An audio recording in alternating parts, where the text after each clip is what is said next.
छेदाचे परिमेयकरण करा, rationalise the denominator. आता डिनॉमिनेटर कडे लक्ष ठेवा. डिनॉमिनेटर आहे बेटा √5. याचं आपलं रॅशनलायझेशन करायचंय. काय करावं लागेल? आन्सर 1/√5 लिहिला. ओके. आता डिनॉमिनेटर आहे √5. याला मल्टिप्लाय जर मी √5 ने केलं तर काय होईल? इकडे बघा, √5 मल्टिप्लाय बाय √5, याचा आन्सर 5 येतं. हे आता आपल्याला पाठ झालेलं आहे. ओके. √5 चा स्क्वेअर म्हणजे 5 झाला. म्हणजे आपण काय करतोय? या छेदाला √5 ने मल्टिप्लाय करतोय. पण ज्या गोष्टीने छेदाला मल्टिप्लाय केलं त्याच नंबरने तुम्हाला अंशाला पण मल्टिप्लाय करावं लागेल. ओके. हा गणितातला नियमच आहे की तुम्ही जे ऑपरेशन तुम्ही डिनॉमिनेटरवर करतात ना, तेच तुम्हाला न्यूमरेटरवर करावं लागेल. ओके. तर काय होईल बघा, न्यूमरेटर येईल बेटा √5 आणि डिनॉमिनेटर येईल 5. आता तुम्ही जर छेद बघितला डिनॉमिनेटर, तर हा रॅशनलाइज झालेला आहे. हे आपलं इथं काम संपलं. चला दुसरं उदाहरण बघा. नंबर 2. 2/3√7. आन्सर बघा आता 2/3√7. आता जो तुम्हाला इथं छेद दिसतोय 3√7, याच्यामध्ये 3 हा तर 3 जो दिसतोय बेटा तुम्हाला, हा तर कसा पार्ट आहे? हा रॅशनल पार्ट आहे. याचा विचार कधीच करायचा नाही. इरॅशनल पार्ट काय आहे? √7. तर √7 ला जर तुम्ही √7 ने मल्टिप्लाय केलं तर तुम्हाला मिळणार आहे 7. ओके. ही गोष्ट मान्य आहे सगळ्यांना. म्हणजे मल्टिप्लाय कशाने करावं लागेल? रॅशनलाइज करण्यासाठी √7 ने. पण त्याच नंबरने अंशाला सुद्धा मल्टिप्लाय करा. मग अंशात येऊन जाईल बेटा 2√7 आणि छेदात येईल 3/7. म्हणजेच आपलं उत्तर येतंय 2√7 डिवायडेड बाय 21. बघा आता छेद जो दिसतो बेटा तुम्हाला, हा रॅशनल झालेला आहे. याचं रॅशनलायझेशन झालेलं आहे. ही दोन्ही उदाहरणं कळाले का बघा तुम्हाला? बघा आता थर्ड मध्ये न्यूमरेटर आहे √3 - √2. तर आपण यांचा अभ्यास केलेला आहे बेटा. याला ही जी या टाईपची असतात √3 - √2, याच्यामध्ये 2 टर्म आहे म्हणून आपण याला बायनॉमियल म्हणतो, आणि क्वाड्रेटिक आहे म्हणून याला म्हणतात बायनॉमियल क्वाड्रेटिक सर्ड. तर याचं जर तुम्हाला परिमेयीकरण रॅशनलायझेशन करायचं असेल तर याच्या रॅशनलायझिंग फॅक्टरने करावं लागेल. त्याला म्हणतात कॉन्जुगेट पेअर. याची कॉन्जुगेट पेअर येईल √3 + √2. कॉन्जुगेट पेअर मध्ये लक्षात ठेवायचं फक्त साइन डिफरंट असतं. म्हणजे या इथे आपल्याला बेटा छेदाचं परिमेयीकरण करण्यासाठी काय करावं लागेल? छेद बघा काय, 1/√3 - √2 आहे. तर या छेदाला म्हणजेच डिनॉमिनेटरला आपल्याला मल्टिप्लाय कशाने करावं लागेल? तर जो आधीचा छेद आहे त्याची कॉन्जुगेट पेअर. त्याची कॉन्जुगेट पेअर येते बेटा √3 + √2. जर अजूनही तुम्हाला कॉन्जुगेट पेअर म्हणजे काय कळलं नसेल तर मागचा व्हिडिओ नक्की बघा. छेदाला गुणलं त्याच नंबरने अंशाला सुद्धा गुणावं लागेल. ओके.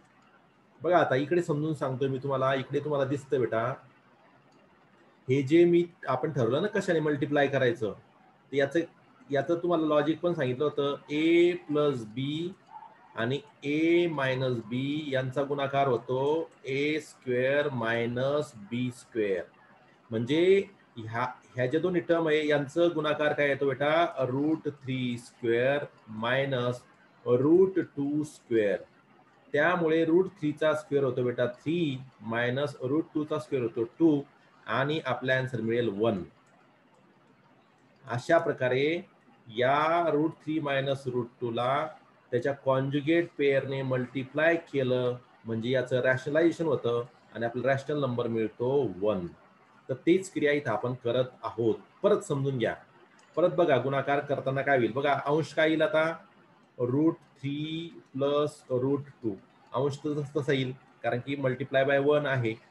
डिवायडेड बाय छेदात काय होईल? a + b × a - b. हे पहा a - b × a + b.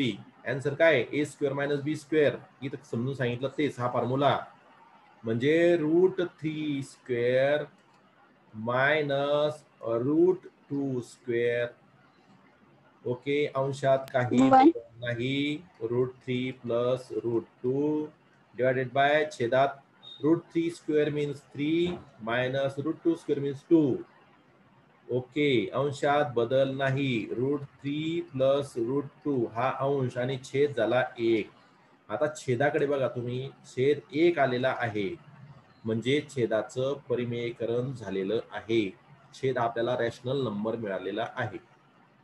लिहून घ्या बेटा.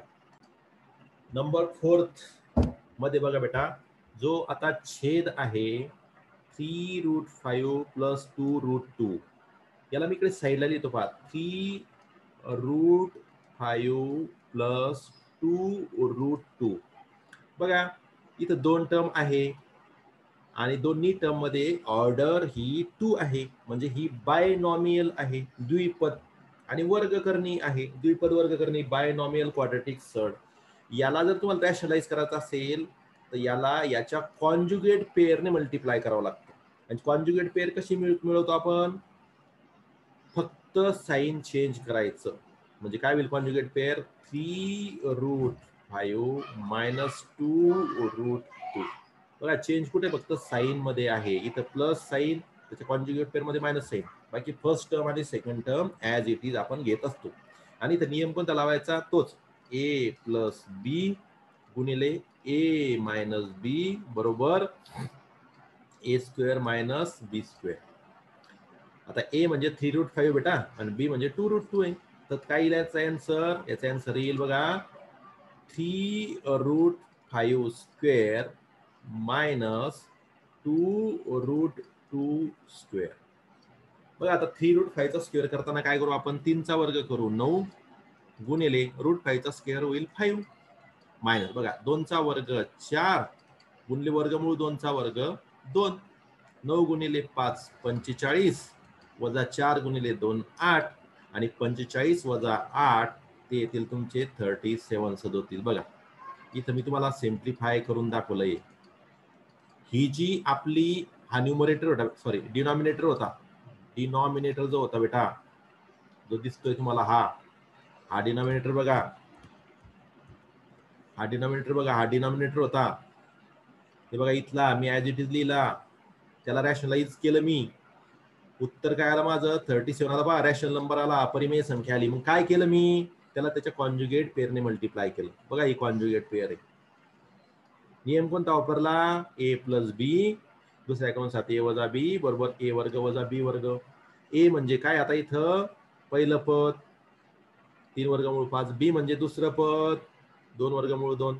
आधी पहिल्या पदाचा वर्ग वजा दुसऱ्या पदाचा वर्ग. वर्ग करताना लक्षात घ्या 3 चा वर्ग 9 झाला गुणिले वर्गमूळ 5 चा वर्ग 5 येईल वजा हे पहा 2 चा वर्ग 4 गुणिले असतंय वर्गमूळ 2 चा वर्ग 2. 9 गुणिले 5 45 झाले, 4 गुणिले 2 8 झाले, वजा बाकी 37 आले.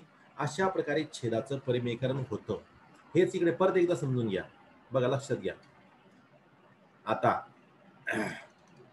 1 हाय अंश 3√5 प्लस 2√2 हाय छेद, त्याला त्याच्या कॉन्जुगेट पेअरने मल्टिप्लाय करा. 3 त्याची कॉन्जुगेट पेअर काय आहे? त्याची कॉन्जुगेट पेअर आहे 3√5 मायनस 2√2 अनुबद्ध जोडी. अंशाला पण त्यानेच मल्टिप्लाय करा. 3√5 मायनस 2√2 बरोबर. बघा आता अंश 1 ने गुणल्यावर तीच येईल 3√5 मायनस 2√2. बघा अंशात गुणाकार, छेदात बघा आता हा ए प्लस बी ए मायनस बी नुसार 3√5 स्क्वेअर मायनस 2√2 स्क्वेअर. अंश जसा तसा 3√5 मायनस 2√2 आणि छेदात काय होईल बघा बेटा 3 चा वर्ग 9 वर्गमूळ 5 चा वर्ग 5 2 चा वर्ग 4 वर्गमूळ 2 चा वर्ग 2. अंश जसा तसा 3 वर्गमूळ 5 वजा 2 वर्गमूळ 2 छेद 9 गुणिले 5 45 वजा 4 गुणिले 2 8. अंश ॲज इट इज, अंश जसाच्या तसा, 3 वर्गमूळ 5 वजा 2 वर्गमूळ 2 छेद 45 वजा 8 37 37. बघा एकदा परत बघा छेदाचं परिमीकरण झालं किंवा नाही. छेद काय होता, हा छेद होता, आता काय झाला 37 झालं का. छेदाचं परिमीकरण रॅशनलायझेशन झालं का, हो. म्हणजे आपलं एक उदाहरण संपलं. लास्ट 5th एक्झाम्पल बघा बेटा. यामध्ये न्यूमरेटर जो दिसतोय, सॉरी डिनॉमिनेटर जो दिसतोय तुम्हाला 4√3 मायनस √2. पुन्हा बघा ही 4√3 मायनस √2 ही बायनॉमियल क्वाड्रेटिक सड आहे. त्याच्या कॉन्जुगेट पेअरने त्याला मल्टिप्लाय करावं लागेल. कॉन्जुगेट पेअर मिळवताना फक्त लक्षात घ्या बेटा, फक्त साइन चेंज करायचं, कॉन्जुगेट पेअर मिळते. आणि कॉन्जुगेट पेअर ज्या असतात त्या एकमेकाच्या रॅशनलायझिंग फॅक्टर असतात. इथं नियम काय लावायचा, एका कंसात ए प्लस बी आणि दुसऱ्या कंसात ए मायनस बी. तुम्ही म्हणला सर इथं आधी आलंय, काय फरक पडत नाही बेटा, ए मायनस बी आधी काय नंतर काय, का फरक पडतो. त्याचं उत्तर हेच येतं, ए वर्ग वजा बी वर्गच येतं. ठीक आहे. म्हणजे उत्तर काय येईल बेटा, याचं उत्तर येईल पहिला पद 4 वर्गमूळ 3 स्क्वेअर मायनस दुसरं पद वर्गमूळ 2 त्याचा स्क्वेअर. हे पहा, ए चा स्क्वेअर बी चा स्क्वेअर, पहिल्या पदाचा वर्ग वजा दुसऱ्या पदाचा वर्ग. वर्ग करतायत तुम्हाला, 4 चा वर्ग 16 गुणिले वर्गमूळ 3 चा वर्ग 3 वजा या पदात पहा वर्गमूळ 2च आहे फक्त, त्याचा वर्ग 2. 16 गुणिले 3 48 वजा 2 48 वजा 2 46. अशा प्रकारे तुम्ही जर या उदाहरणात या डिनॉमिनेटरला त्याची कॉन्जुगेट पेअरने जर मल्टिप्लाय केलं, ही त्याची कॉन्जुगेट पेअर आहे बेटा, तर याचं रॅशनलायझेशन झालं, रॅशनल नंबर 46 तुम्हाला मिळालेला आहे. एकदम सोपं असं उदाहरण होतं हे. पहा इथं परत सॉल्व्ह करतो. न्यूमरेटर आहे 12, डिनॉमिनेटर आहे 4√3 मायनस √2. या डिनॉमिनेटरचं रॅशनलायझेशन करायचंय म्हणून त्याला मल्टिप्लाय करतो मी